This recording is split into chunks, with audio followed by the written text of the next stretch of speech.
Rolling. We're rolling. Hello, glad that you joined us yet again for, what's this called again? Classic Geordies.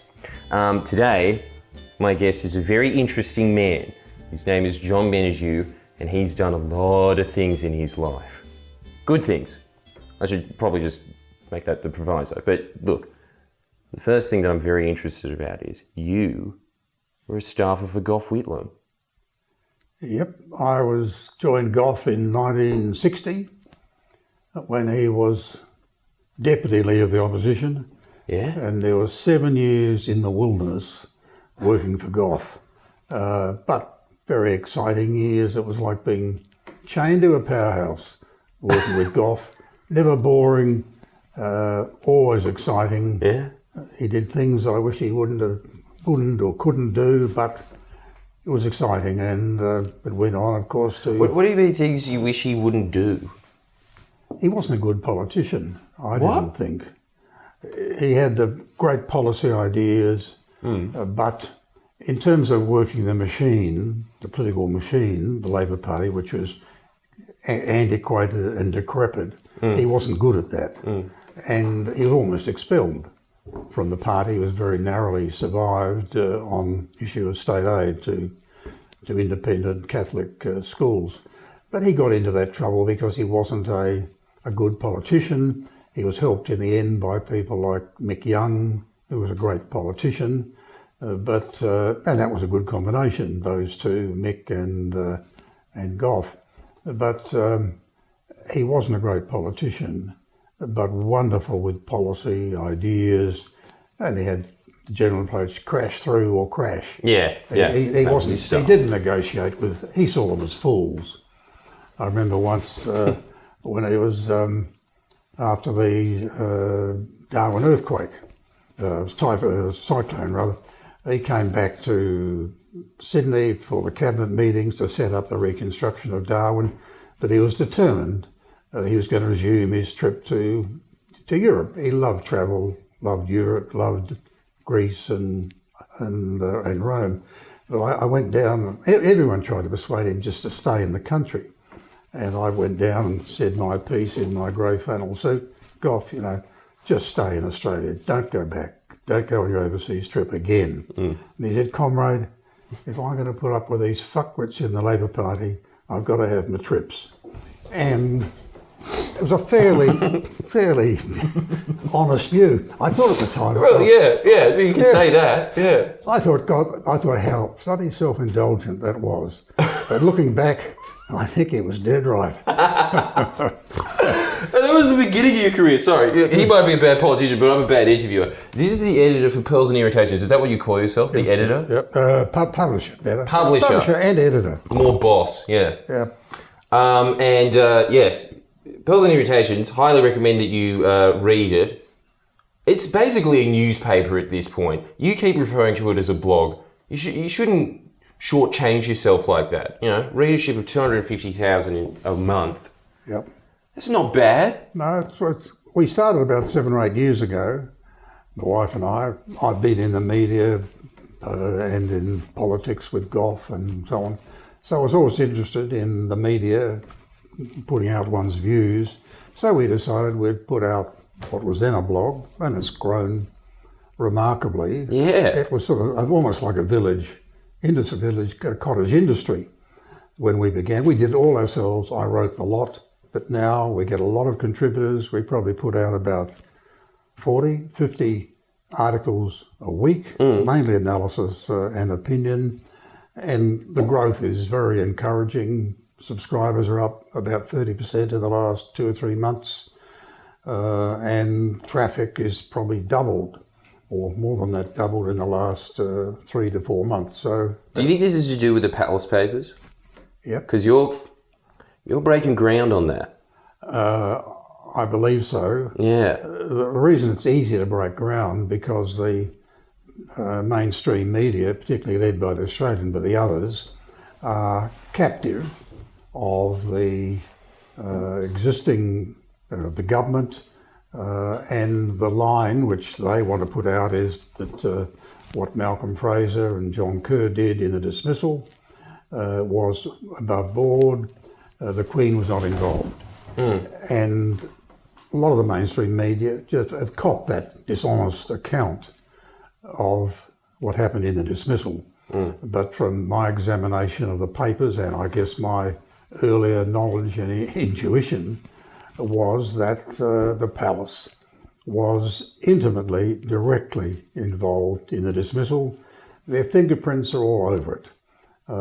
In the lead up to the dismissal, from the end of 74 on, the Governor-General was in close contact with Prince Charles in New Guinea, even with Lord Mountbatten, the family uncle who couldn't moor a ship without destroying the wharf, actually. He's such good as a naval commander. But anyhow, that's beside the point. And I don't know, it was interesting.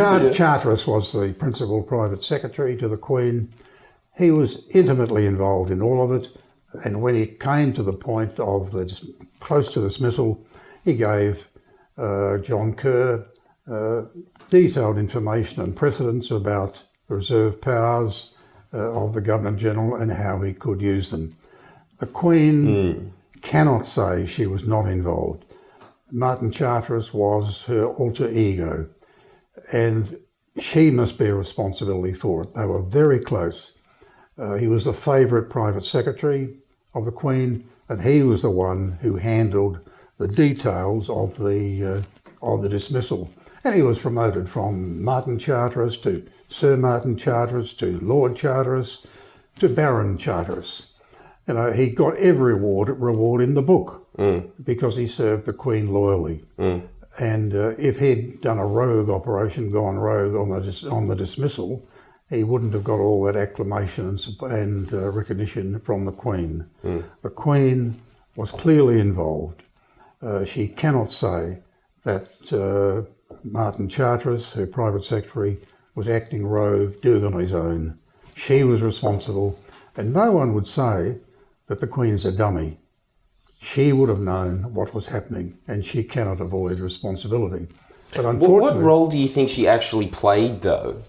She would have been consulted by Charteris every step of the way, not in all the detail, but the substance of the powers of the Governor-General to dismiss an elected government that had a majority in the House of Representatives. Martin Charteris would have kept her intimately involved. They were very close, and and the Queen and Martin Charteris would have been acting improperly if they had not been in close contact over it. Right, so she wasn't really gunning for it. It was just, the Governor-General and the rest of the cabal was saying to her, this is what's happening, and she just tacitly allowed it to happen. She allowed it to happen. I would have thought that if she had a particular responsibility, she would have stepped in and say, hey, stop. This is an Australian matter. Yeah. Let it be resolved politically in Australia. Yeah. But she never did that, and there's no sign she ever did that. She let the whole thing proceed. My experience with the dismissal was that if Kerr had let it run, the political dispute run for another 1 or 2 weeks, Malcolm Fraser's support in the Senate would have collapsed. He could hold the numbers, or Senator Withers, his leader in the Senate, could hold his numbers and people in the Senate for a limited period. But we know in retrospect, and it was certainly rumoured at the time, that Withers could not hold Liberal senators much longer.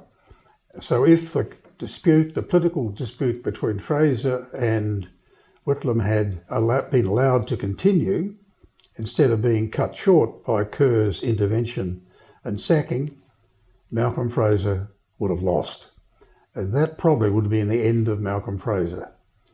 So the Queen's intervention, yes, the Queen's intervention saved him. If he had gone to the edge like this, to dismiss the government, ran the campaign, got Rupert Murdoch and everyone else on side, High Court judges on side, and he failed, it would have been an enormous political defeat for Malcolm Fraser, and I don't think he could have survived.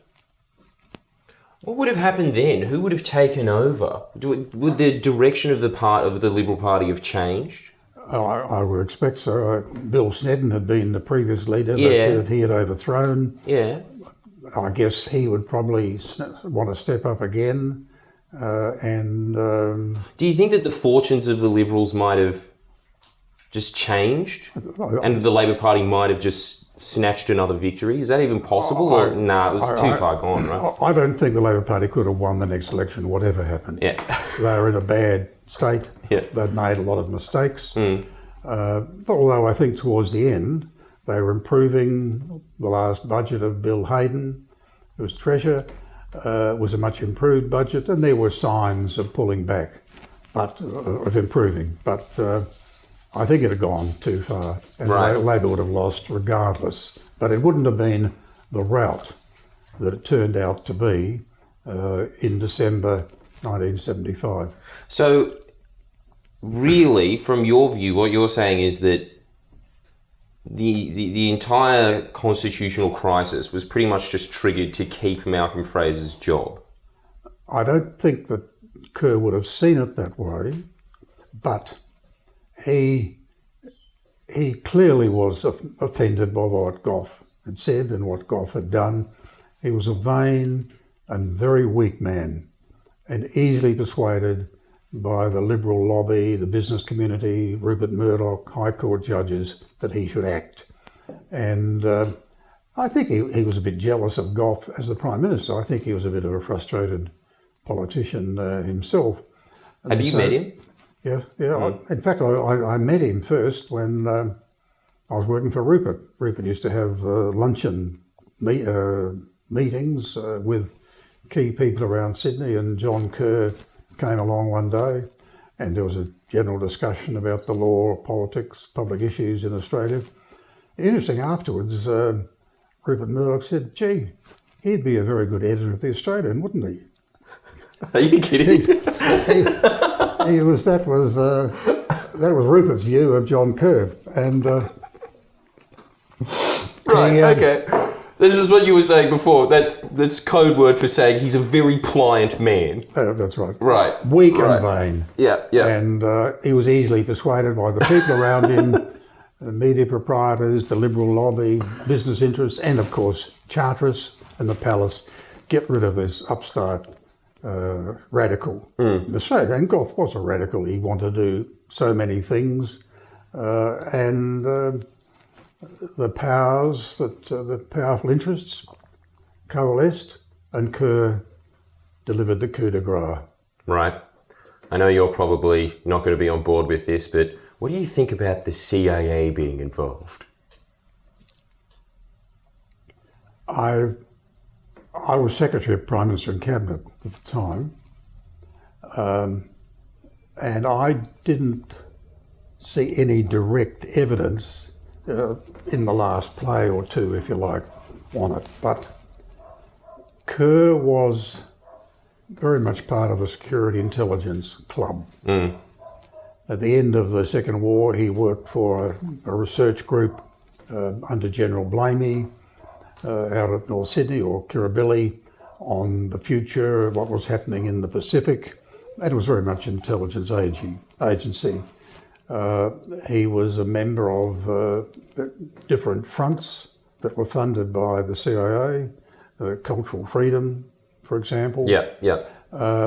He spoke often to me when I used to go out and see him as Secretary of Prime Minister and Cabinet about intelligence and security matters.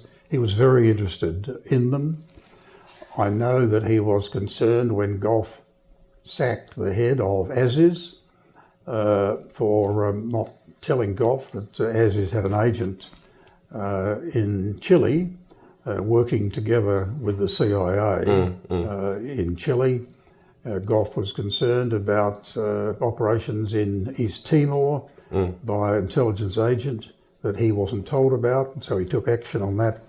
All that fed back into John Kerr, who was very concerned about what was happening, what Gough and others were doing in relation to the intelligence agencies. Gough dismissed the head of ASIO, Peter Barber, which would have upset sort of that international Did he community. dismiss him because of the relations to Chile? Is that why? No, he sacked him because of infiltration of the Soviets in ASIO. at that time. Not That's right. Sorry, yeah. It was a while ago I read it. Yeah. So out he went. So Yeah. Kerr would have been very concerned and alarmed about that sort of thing. And on the day or two before the dismissal, Gough identified an American former CIA official called no, he wasn't former, he was actually at the time, CIA agent in Australia, Stallings, who was in charge of northwest of the Central Australian Pine Gap. And he wasn't on the list of CIA agents declared to the government, which they should have been. And so Gough was intending to raise that matter in the Parliament, but he was dismissed before he could raise it. Do you think that that's a coincidence, or because he was supposed to do that the day that he was dismissed, wasn't he? That was the day he was dismissed. Yeah. Do you think that's a coincidence? I think it was. Yeah. Uh-huh. But the point I'd make, I think that Kerr was very much part of that intelligence security club, and would have been very concerned about some of the things that Gough was doing to assert Australia's independence in these matters. That would have upset Kerr, and would have been another contributing factor to his dismissal. And so do you think that Gough Whitlam, because obviously you spent a lot of time up close with him, so you think that he was a bad politician? Do you think that he was effective in government? Well, I think that all the evidence is there of what he achieved.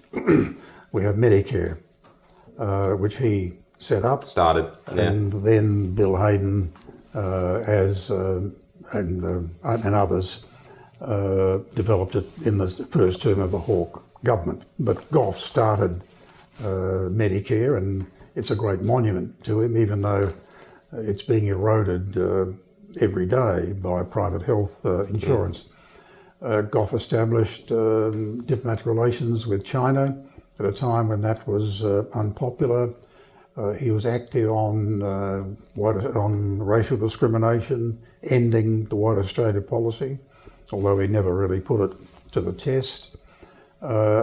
Aboriginal land rights,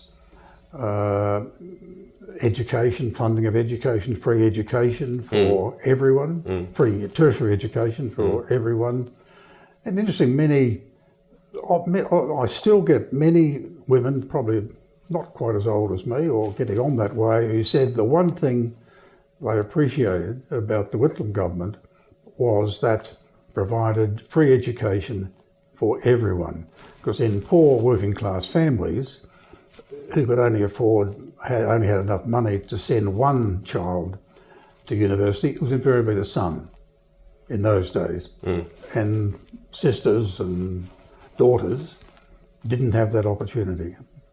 But under Gough, they had that opportunity. And it's still, I get women who come to me and say, the one thing I appreciate about Gough, of what Gough did, was free education and gave me an opportunity. It's always what you hear about that generation, isn't it? So free education. I think there are many major improvements that Gough made. I think there were political mistakes, but I think the monuments are everywhere to what Gough did. And what about this narrative that he was a terrible economic manager? Because from what I see from it, I mean, he opened up relations with China. So virtually everyone in Australia, you're welcome for your job. Yeah. You know, it seems like, and also like reducing trade tariffs. I don't know. I don't really understand how trade tariffs work and whatnot, but they were saying that it was a good move. I think he did all those things. He was the first one. He put a 25% reduction in tariffs. Yeah. And no one has done anything like that since. And of course, opening up trade opportunities with China. But he was not terribly interested in economics, the cost of programs. He had the bad luck, of course. He got the oil crisis at the time, and oil prices rose, inflation rose everywhere around the world, and of course here in Australia. But the number and the cost of Gough's program are clearly added to those inflationary problems. But it was bad luck, bad timing for Gough. And I think one thing that Hawke and Keating learnt was that Labor governments to be successful had to be good economic managers. I think that was a lesson they learned from Gough. But so Gough was kind of a test run, a plane that flew and then crashed. I think he was criticised unduly for the economic problems because those who instigated the coup needed a justification. Needed justification. Yeah. That the economy was in a bad shape and we had to intervene. So they deliberately exaggerated the state of the economy. In many respects, it wasn't doing badly compared to what was happening around the rest of the world. But and got worse under Fraser. We just stagnated. Yeah. Under Fraser. Yeah. That was the problem. And in the end, that's why Hawke, or a major reason why Hawke beat Fraser in 1983, was the economy was stagnant. The country was divided, capital and labour, but Fraser was not a good manager either. What did you, because you hung out with both of them, you hung out with both Gough and Fraser, because I can't remember your title, but it was something parliamentary secretary, or what was it? At the time I was Secretary of Prime Minister and Cabinet. Right, yeah. Which was the main, well, if you like, I think probably the senior coordinating department for the Prime Minister. Yeah. And I was there in the year before the dismissal. I was there on the day of the dismissal. So I worked for Gough Whitlam in the morning, and after dismissal, I worked for Fraser. I worked for Malcolm Fraser in the afternoon. So then I worked for Malcolm Fraser for 12 months before he shunted me upstairs to ambassador in Tokyo, which was a terrific way to be compensated. So I didn't complain, and I didn't expect that I would be retained to work under Fraser with my background with Gough Whitlam, but Fraser wanted some continuity. He probably thought I acted professionally as a senior public servant in the transition, so he kept me for 12 months. And I found working with him not all that difficult. More pleasant than Gough? Yes. Gough was exciting, but his relations with staff weren't all that good. And Malcolm was a bit of the noblesse oblige. You know, you got to look after these working class people. And he was reasonably generous and personable with me and my family. And he was a big surprise for me on Aboriginal land rights. He picked that issue up after Gough had made major strides on it. And I think that Malcolm was probably responsible more than anyone for the end of White Australia. Gough had changed the legislation on racial discrimination, which it would of course included immigration. You can't discriminate on the basis of race on immigration. But under Gough, that new policy was never put to the test because we had practically no migration. The Labor Party historically has not been a pro-migration party, so there was no migration. So the end of White Australia was never put to the test in migration. But Malcolm did with the Indochina program.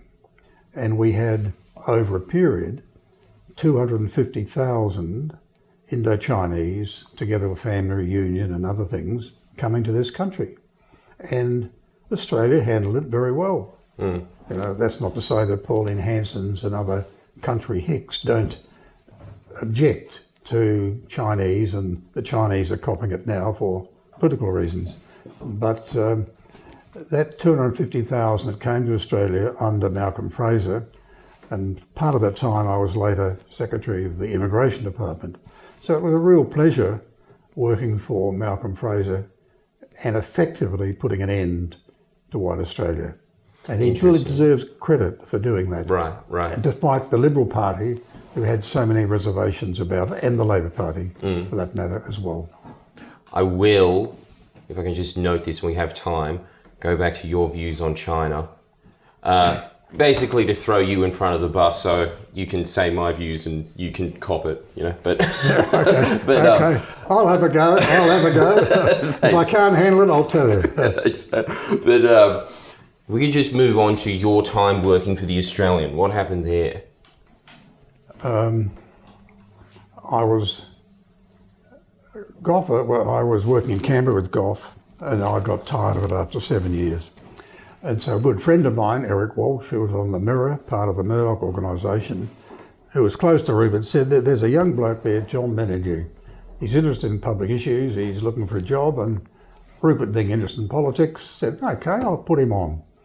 So while leaving Gough, I worked as a personal private secretary, if you like, to Rupert, doing bugger all really. He didn't know what to do with me, but it was nice having this chap, Menadue.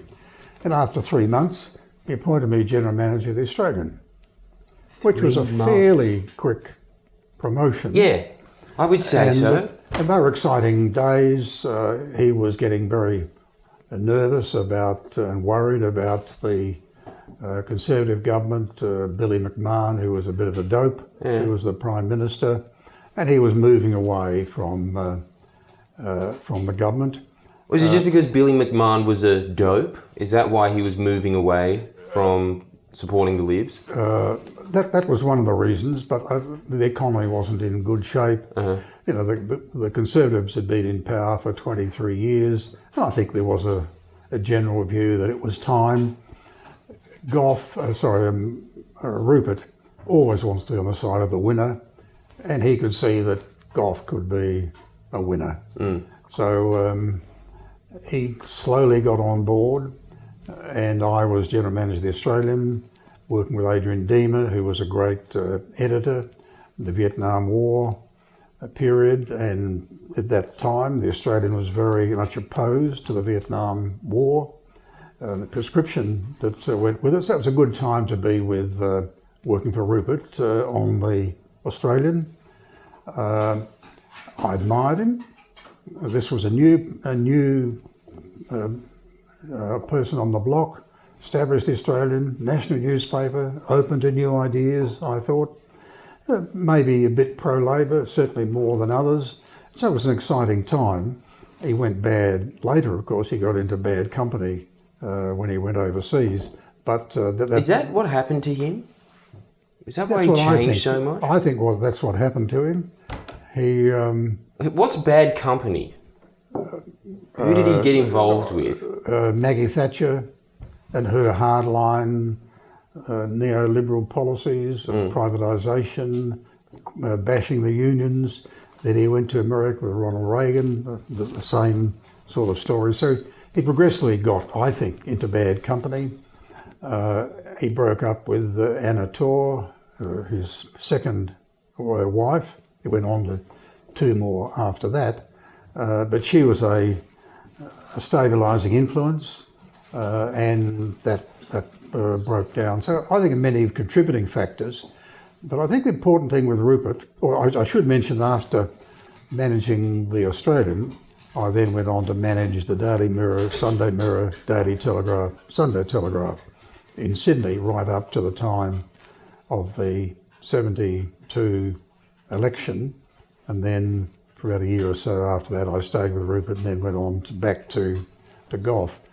But Rupert, from my experience, always wanted to be loved, to be recognised.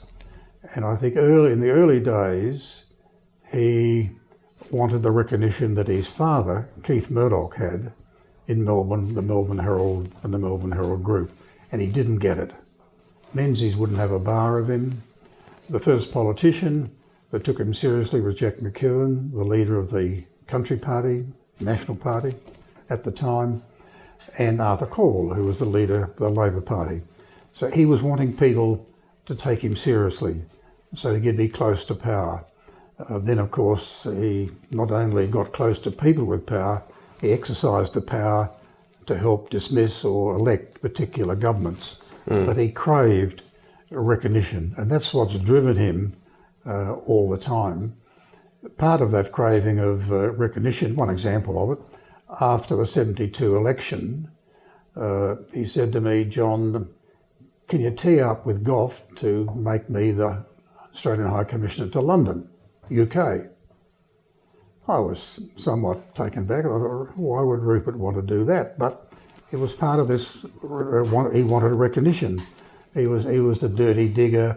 He ran these pretty tawdry papers like The Truth and The Mirror and so on, and News of the World in London. He wanted recognition. And what better way than to be Australian High Commissioner in London, associating with the Queen and all that went with that. Extraordinary, but it's indicative of how he wanted recognition in those early days. Do you think that if Gough just gave him that, all of this would have been avoided? No. Okay. Well, it's just insatiable, and then he wants something else. And Gough just laughed when I told him, and so did many other people. But Gough's answer was, I promised it to someone else, so I can't give it to Gough. But he didn't like Rupert. Yeah? Didn't like him. Did Fraser like him? Oh, Fraser loved him. and he served him well. They were personal friends, Victorians from a long way back. But an example was about 6 months before the 72 election, and Rupert was sort of getting on side with Gough, and the papers were helping. And I suggested, it was my initiative, I said, well, Rupert, let me arrange a dinner with Gough. And I did. There was Gough and Margaret and Rupert and Anna Torr and Ken May and other executives. They went to dinner in Paddington one night. I deliberately didn't go. And I was keen to know next day how the dinner went. And he said, comrade, he said, dinner with Rupert was the most boring dinner of my life. Yes? He didn't like him at all, thought he was boring. An example of it, after the 72 election that Gough had won, Gough went to New York and to Washington, America, and Gough, Eric Walsh, who was on on Gough's staff at the time, arranged with Rupert to have a breakfast, because Rupert then working out of New York, or in New York, and that was all set for a breakfast between Gough and Rupert. And then the day previously, Gough had met David Frost, a famous TV journalist with the BBC in London. So Gough cancelled the dinner with, or the breakfast rather, with Rupert, and had it with David Frost instead.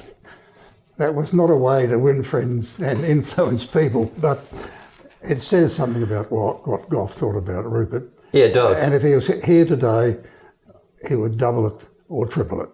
Yeah. Yeah, yours sounds a lot more diplomatic than how I'd imagine he would describe Rupert Murdoch. Yes, yeah. It was, working for Rupert was exciting at the beginning. I enjoyed it. I admired him.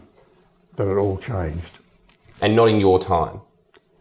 A little bit after my time. A little bit after. I cannot claim that I was responsible for the change, for the worse. But it was a coincidence. But he got into bad company with Maggie Thatcher and Ronald Reagan and a lot of others. And of course now with Donald Trump. What happened to the culture of News Corp?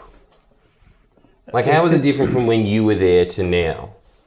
It just went increasingly, it followed, so the culture followed Rupert. You know, and always did, even in your time? And always did. And Rupert, really kept in touch with people he didn't like, got fired, by some indiscretion perhaps, liberty they took. A good editor invariably got fired if he didn't do what Rupert wanted. And the Rupert's track is littered with editors that wouldn't do what they were told. So he has compliant editors who, they don't have to be told what Rupert wants, they know. They can read Rupert, his history, what he's done, and they know that if they're to survive, they've got to be compliant. And that's the story. But he pays them well, very well. I would expect some of those senior journalists in the Australian now would be extremely well paid. and they're well paid Do because you they have do like what a they're figure? told. Pardon? Do you have a figure? I'd be surprised if some of them don't get at least 300,000 a year. An editor? Yep. Or a senior correspondent. You weren't lying. That's pretty sweet. It wasn't that sort of money in my book. What's if you think that if you think that that's like how Rupert Murdoch functions, that he just wants acceptance, do you think that he's able to be persuaded, or are we just past that? He's just really set in his ways now. Oh, yeah, He's just always going to support the Liberals. He's past that. He's stuck. And, the bloke of what, he's 88, 89, bit older than me, actually. When was the last time you spoke to him? 50 years ago. Whoa! I've never been invited to any of his functions. Uh-huh. I don't know that I would accept the invitation. Because he's boring. I think he has gone rotten. He has been a disgrace to the media, and he has degraded democracy in Australia, the UK, and the United States, and he's still doing it. He's now in league with Donald Trump. Fox News is really the PR arm for Donald Trump, and the Australian is the PR arm with its associates for Scott Morrison in this country. I haven't followed the UK, but he'd be in league with that genius, Boris Johnson. So the pattern is there. Rupert is not going to change. Do you think that when he dies, the culture will change at News Corp? It could be worse. Worse? If Lachlan is in charge. So like Lachlan more? He's even more conservative now, I think, than Rupert. Right. And doesn't have the political nous and skill that Rupert clearly has. I remember some years ago, Ken Cowley, who was the general manager in Australia of Rupert's operation for must have been 20 or 25 years, a very loyal servant of Rupert. I don't know whether the circumstance of the interview, he might have been late in the day or something, and he said that the Australian was boring and that Lachlan wasn't very smart, that his sister was a smart one, and she probably is. But for his pains, having worked for Rupert for over 20 years, I think he was dismissed without any concern or acknowledgement of the service to Rupert over 20, 25 years. He was just dismissed and became past history. And that happens to anyone that dares to speak honestly about Rupert and his family. I've got nothing to lose. Right. Because I can't remember who it was, but it was some editor in the UK that's basically corroborating what you're saying. That he says that suddenly over time, working for News Corp, you turn on the radio in the morning and your first question is, how would Rupert want this news reported? Yeah. I think that's right. And that would be true of all those senior people on the Australian today. In the back of their mind is, how would Rupert want this reported? And we saw that only in the last day or two over the release of the Palace Papers. Jenny Hocking had done all the hard yards and miles, furlongs if you like, to get those papers released. I would have thought the National Archives would have shown some respect and acknowledgement for what she had done to get those papers released. Even had to go to the High Court to get them released. And before the papers were released, who got a break on the news? The Australian. A journalist on the Australian. Jenny Hocking had to wait in the queue to find out what was in the papers, so that tame journalist on the Australian got a break of an hour. He put out a tweet which said that if the Queen was not involved, no need to worry, before anyone had had a serious opportunity to look at what the papers said. And that's the way big organisations, powerful organisations with News Limited and the Australian. They know they'll get a good run if they get an exclusive, but in the process they're just locked in to what Rupert would want. And that's why they went off with this story that the Queen played no part. But really, how different is this from other major news networks, apart from the fact that Rupert Murdoch has more of a monopoly than most other countries, right? Wouldn't it just be the same everywhere? I'd imagine Fairfax wouldn't be that different, that they'd probably just be thinking, what does Costello want? I think Fairfax was basically always conservative, not always, but overwhelmingly conservative, but it was professional. And I think reasonably honest about its position. I think but now that's changed, of course, with Nine takeover of Fairfax, and there are a few bright lights like Ross Gittins and others left at Fairfax, but I think it'll go the same way as News Corp and the Murdoch empire, that they'll become pliant. And that's seen every day. The media releases, the favoured press gallery in Canberra together, and even The Guardian now joins in, because if you want to get the story, you've got to play the game.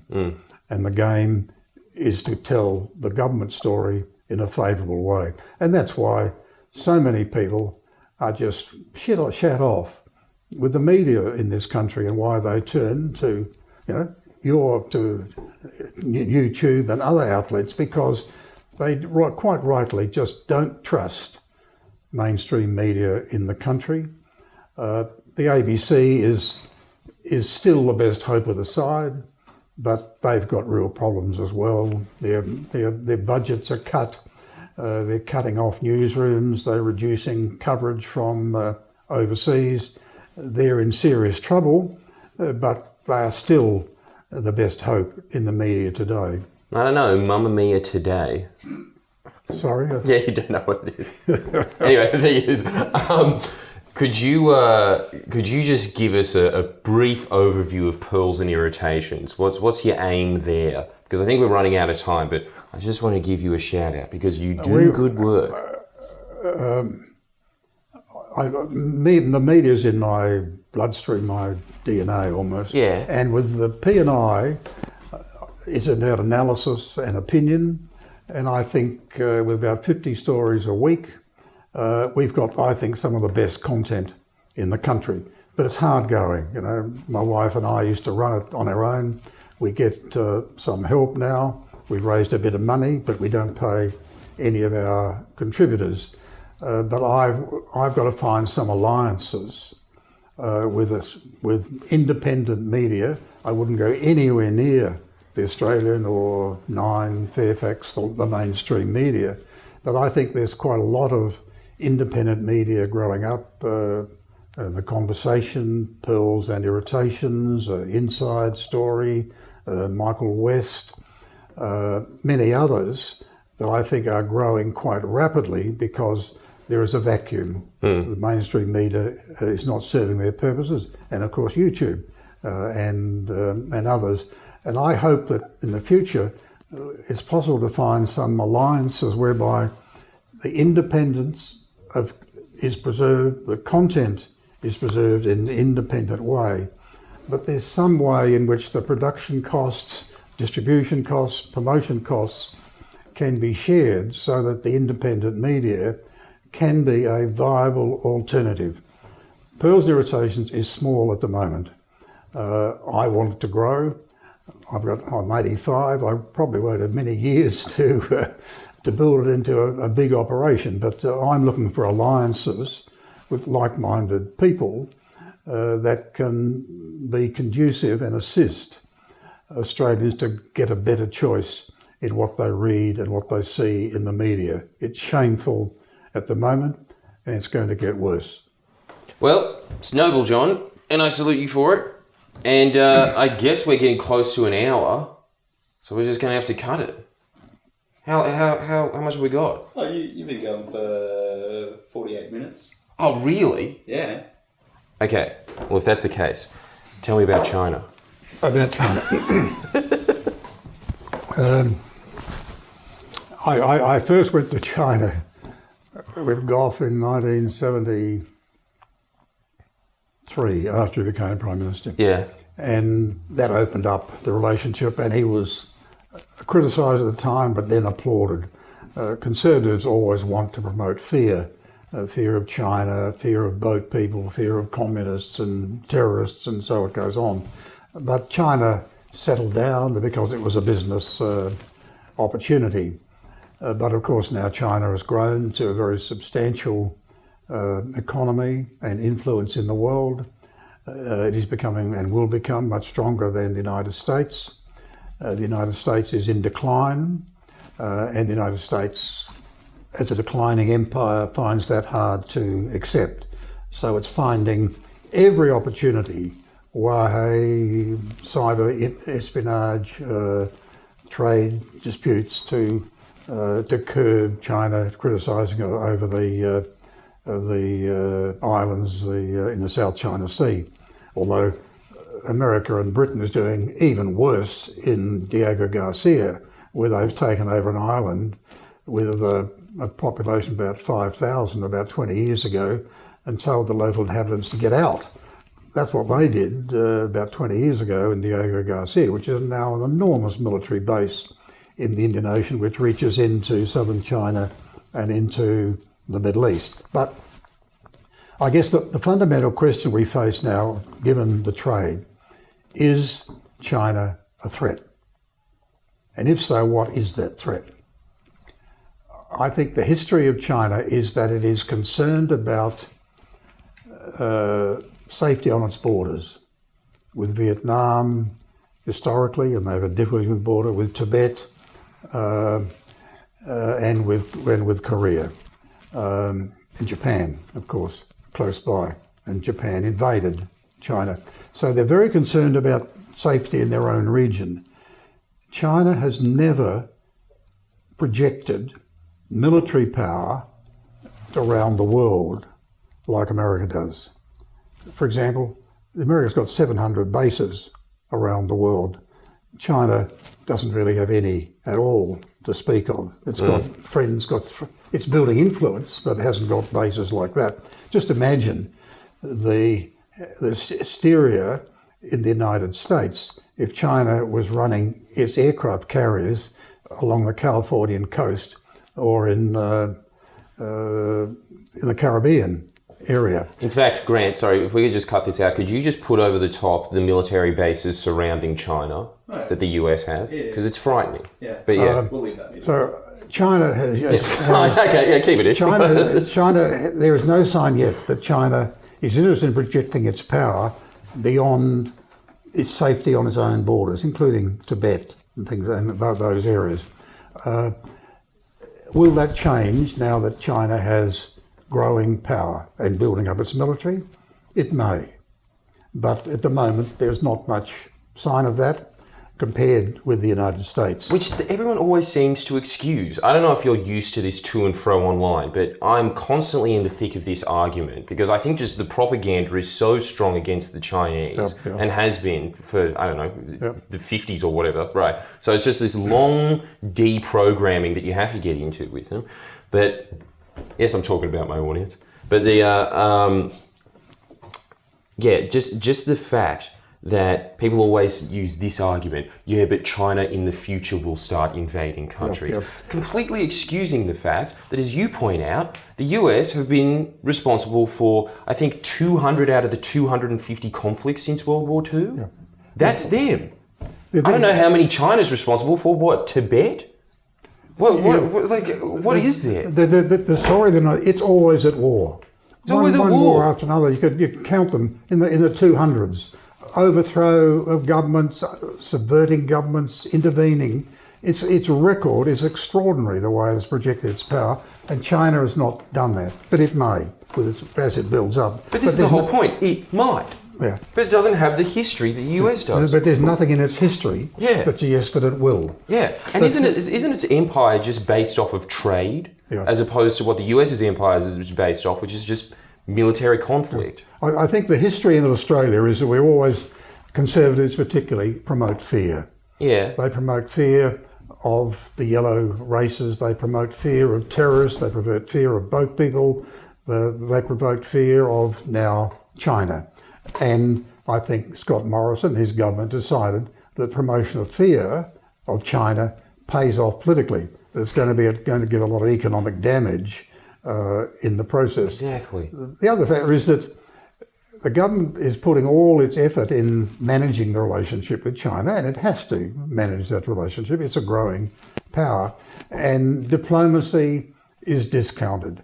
And I think the important lesson that we must learn is that diplomacy must be the key to developing our relations with the region, with Indonesia, with Vietnam, Japan. They're all interested and concerned about their future in relations with China. And we need to put an enormous diplomatic effort into doing it. But unfortunately, in Australia today, the Department of Foreign Affairs and Trade is discounted, is pushed aside. The people really influencing policy in Australia are the intelligence agencies, as is ASIO, the Defence Department, the CIA, governments, Trump. They're determining policy in our region and fomenting this hostility and fear of China. It's time we took a cold shower and really devoted our resources, not just to military, because in a spat with China, it wouldn't count. They would be superior in next to no time.